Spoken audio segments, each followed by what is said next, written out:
Hello everyone, I'm Broughy1322 and welcome to another real life racing video where I'm in the heavyweight class this time around and I've managed to put it straight on the front row in qualifying.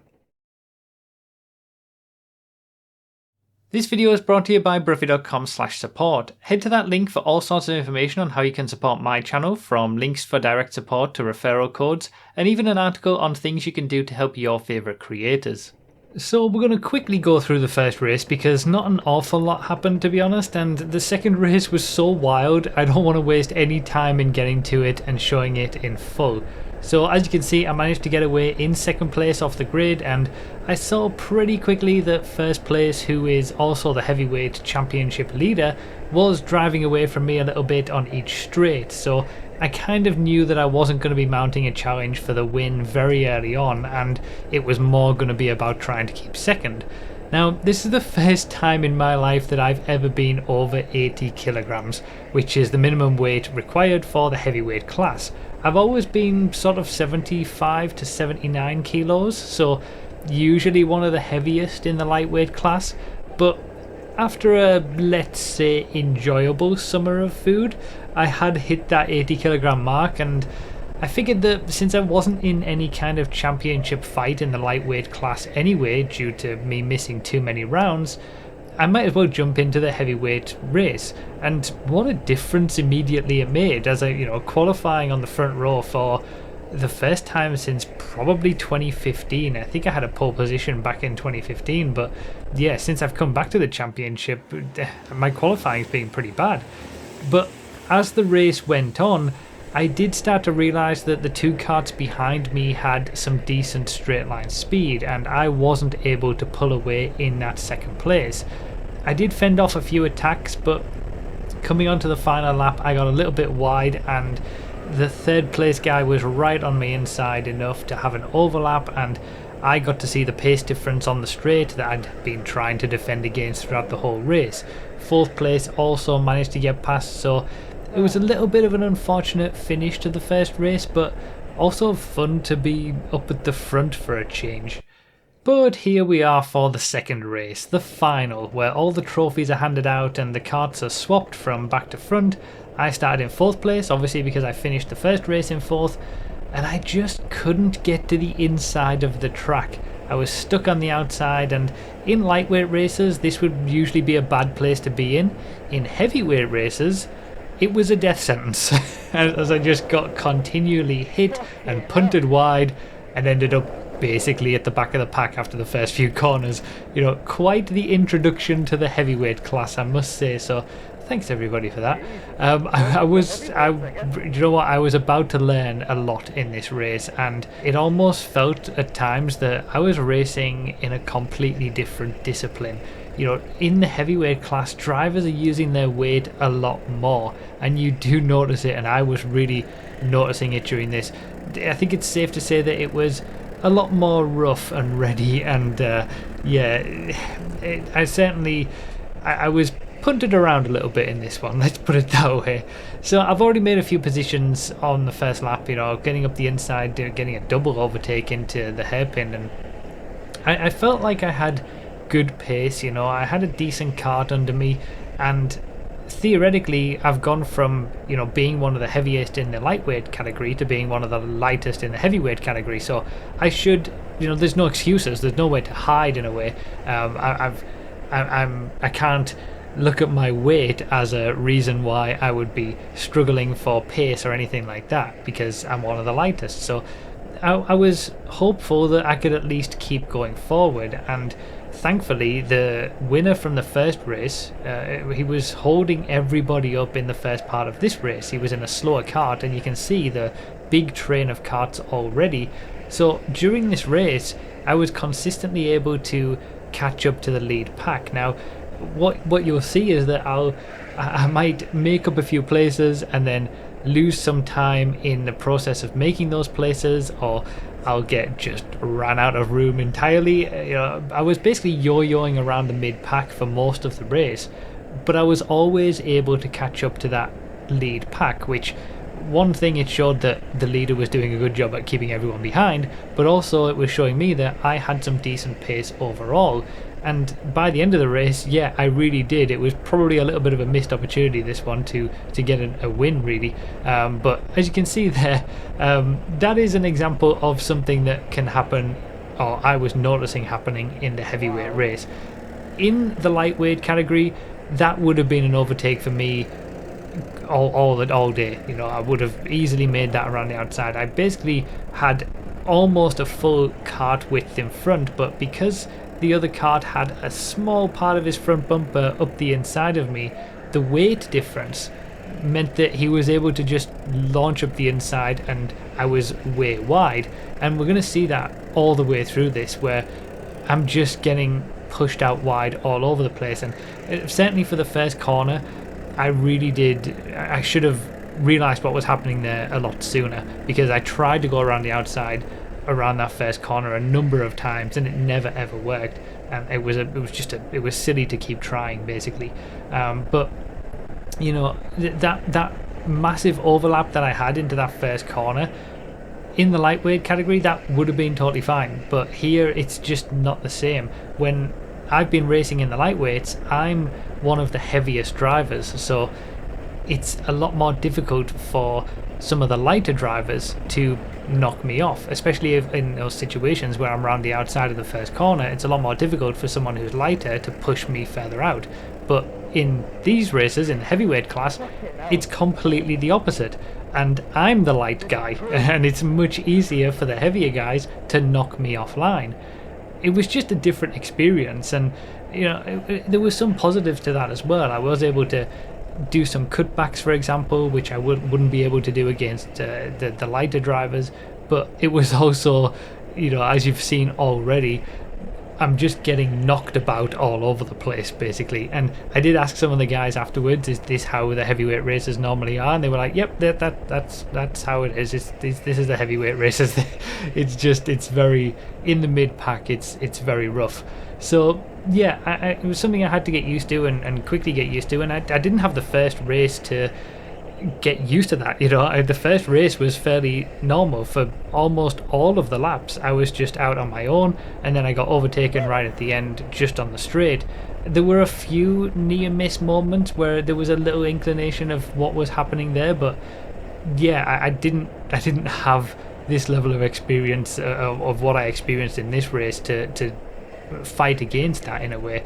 So at this point I was realizing what was going on. You might have seen a lap ago that I was certainly giving as good as I was getting in some of the corners, and it's almost like that in some of these, where if you're not the one going for a move up the inside, you're going to get someone do that to you. And because I'm one of the lighter ones in this situation, I'm always going to come off worse. I'm going to be worse off.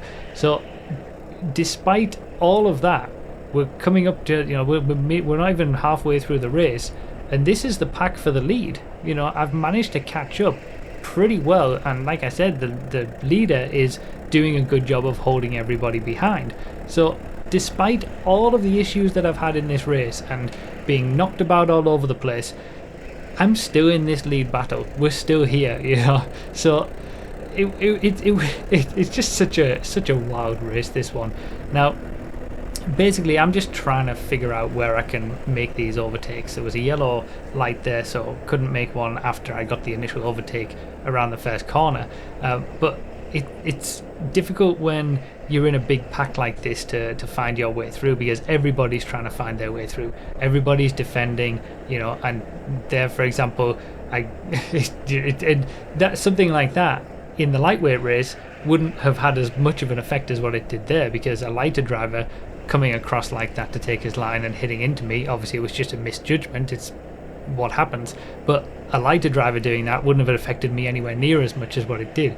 So it was such a different experience, and yeah, it was fun looking back on it. But at the time, as I was in here, I was just thinking, oh my god, this is just ridiculous. Like, how is the racing like this? Obviously I've managed to try up the inside there, but there was no way through. But again, I was able to do a cutback there, which was nice. I was able to put him offline, and I feel like that's something that I wouldn't have been able to do previously. But going into that final corner, I was I had that in mind, so I was able to fully get on the inside and get the cut back. So I was making some nice overtakes, I was making some nice moves, but I kept finding myself running into issues. I'd make an overtake, but then I'd get, or it might not even be someone else's fault. It might be me putting myself into a bad position. Here, for example, I went up the inside. It was a little bit late there, so I kind of backed off a little bit to let him go through, but he just runs me out of room, which it might have been the guy behind him that knocked him wide, and then I easily lose 2 positions. And I think, again, that's another weight thing, that I'm in the wrong place, and being in the wrong place when you've got heavier drivers in the right place, it's a recipe for disaster for me anyway.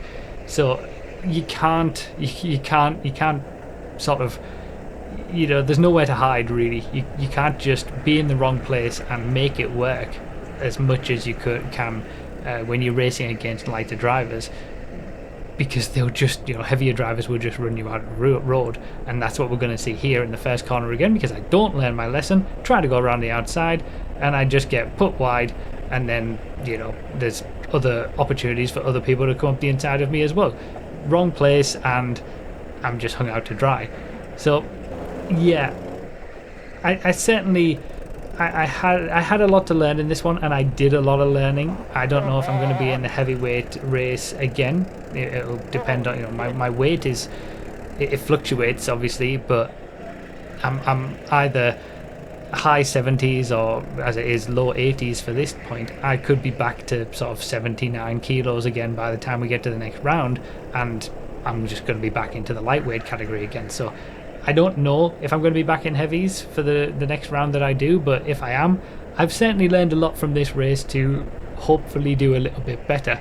Now, I had the overspeed here around the outside to be able to hang it out all the way around the outside, and even though he sort of hits me on the inside there as he goes to turn into the corner when I'm already there, thankfully I think the weight difference wasn't as big there, so I was able to hold it, and I had some clean laps in front of me. Now at this point I've obviously lost a lot of time to the lead pack, and the leader who'd been holding everyone back for a while, he got overtaken by a few people, I think, so it was starting to spread out a little bit in the front. So the last few laps are really what sort of have undone my race to be able to get back to the front.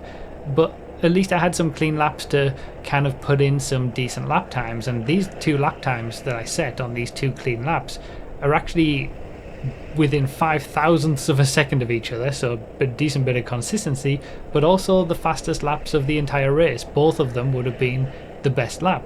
So the pace was there in this one, and that's a little bit of a shame that I wasn't able to use it. I think if I'd been able to hold on to 4th or 5th place or anything close to the front around that first, on the first lap after the start, I probably would have been able to go on and maybe win this one, because I was a good half a second quicker than pretty much everybody else on a clean lap. They also weren't getting clean laps either, to be fair, but I had some good pace, but it was just the circumstance of learning how to race with this. Now I think this is the first time actually as well that I've had a best lap since coming back to this championship, so it's nice to have a best lap of a race for once. But it's just, it goes back to the whole thing of where it's difficult to really know my own abilities, because for the first time ever I was able to compare my lap times in the same kart to some of the drivers who I would normally race against, because we were racing in separate classes. And I was about 1.2 to 1.3 seconds per lap slower than Andrew Penfold and Tom Shipman, my 2 24-hour teammates who had the same karts. So Shipman had my kart in the first race, and Penfold had the kart that I'm in for this second race for his second race, and he ended up winning the whole thing in the lightweight class. But they're two of the lightest drivers from our 24-hour race team, to the point where they needed to use a weighted seat insert to make the 70 kilogram minimum weight required for that race. But I used to race with Penfold week in, week out back in the day, but back then in 2015 the karts were more powerful. We were doing much quicker lap times, so maybe weight has a bigger impact with these karts, I don't know. I was also probably a little bit lighter back then, but not by much. So it's just difficult to know how much of that 1.2 seconds is down to weight and how much of it is down to skill. But given those lap time differences in the same karts, it's no wonder to me at all now why I haven't qualified very well since coming back to this championship last year. I've always raced well and usually gone forward from my starting positions, but being one of the heaviest in the lightweight class has obviously held me back from being at the front more frequently. But being able to know how I'm performing is something that I've struggled with ever since coming back to the championship last year, because I can't really gauge my own level because the karts are so different, and obviously when you add the weight into that, it's just impossible. And I know some will be due to ability too, but I wish I could work on that rather than feeling lost every round at where the time is coming from. You know, to be 1.2 seconds slower than Penfold and Shipman in the same kart is kind of crazy, and I don't need an excuse to be harsh on myself. I don't need a reason to put my own abilities down. I can do that enough on my own. So my natural tendency is to think that I'm just bad, but at the same time, I also don't think I'm over a second slower than Penfold, for example, with all things being equal, and we used to race each other pretty well back in the day. So yeah, it's difficult, and as you can see, I've managed to, with my two best laps, both of those laps would have been the best lap for the race, I've managed to catch up to most of the pack, but there's the top few have gotten away, so it's really just these two who I can potentially get an overtake done on. The guy in the grey suit was in a really quick kart, and I've been able to overtake him so many times during this race, and he's done some crazy moves up the inside of other people as well, and as everyone seemingly has in this race. But I was hoping that I was going to be able to at least get that position back again, because yeah, like I say, I've been able to overtake him multiple times, but then kept getting knocked back down. So it was nice to have some really good pace, and I did make a lot of mistakes on obviously positioning more so than anything else in this one, but it was a learning experience, and it was some decent fun as well to have a completely fresh experience, and at least it was nice to have some pace to race at the front.